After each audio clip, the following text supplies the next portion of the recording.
রাশিয়ার সংসদের নিম্নকক্ষ ইরানের সাথে একটি বড় কৌশলগত অংশীদারিত্ব চুক্তি অনুমোদন করেছে। ফলে মস্কো ও তেহরানের মধ্যে রাজনৈতিক, সামরিক এবং অর্থনৈতিক সম্পর্ক আরও ব্যাপকভাবে বৃদ্ধি পাবে। ডুমার আইন প্রণেতারা ২০ বছর মেয়াদী চুক্তিটি অনুমোদন করেছেন।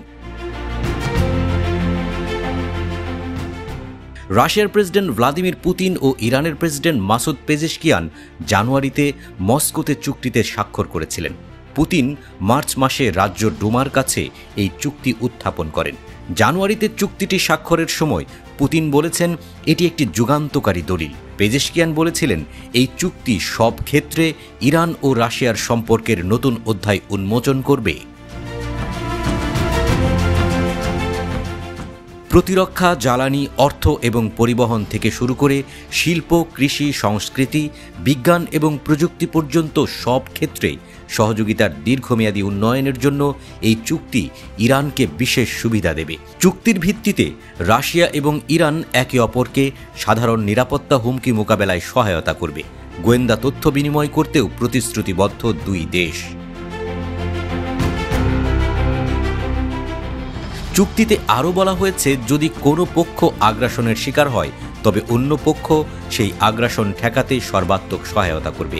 রাশিয়ার উপপররাষ্ট্রমন্ত্রী আন্দ্রেই রুডেনকো সংসদের নিম্নকক্ষ ডুমায় এক ভাষণে বলেন, চুক্তি স্বাক্ষরের অর্থ ইরানের সাথে কেবল সামরিক জোট প্রতিষ্ঠা বা পারস্পরিক সামরিক সহায়তা নয়।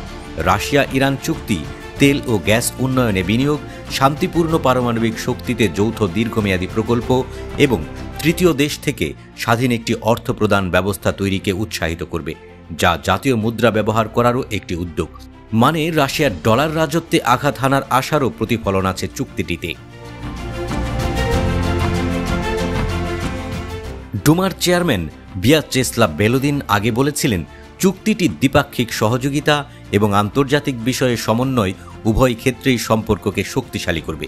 তিনি বলেন চুক্তিটি আন্তর্জাতিক সংসদীয় সংস্থাগুলির মধ্যে এবং ডুমা এবং ইরানের সংসদের মধ্যে সহযোগিতা কমিশনের মাধ্যমে আন্তঃসংসদীয় সম্পর্কের সম্প্রসারণের উপর গুরুত্ব আরোপ করে। পশ্চিমাদের কঠোর নিষেধাজ্ঞা সত্ত্বেও ইরান এবং রাশিয়া দুই কৌশলগত ঘনিষ্ঠ মিত্র। গত কয়েক বছর ধরে তারা বিভিন্ন ক্ষেত্রে সম্পর্ক আরও গভীর করেছে।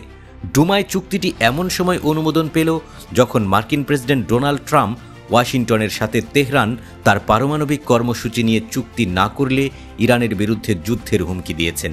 ক্রেমলিনের মুখপাত্র দিমিত্রি পেসকভ বলেছেন মস্কো তেহরানের সাথে ক্রমাগত পরামর্শ করছে, রাজনৈতিক ও কূটনৈতিক উপায়ে যুক্তরাষ্ট্র ও ইরানের মধ্যে উত্তেজনা নিরসনের জন্য প্রয়োজনীয় পদক্ষেপ নিতে প্রস্তুত।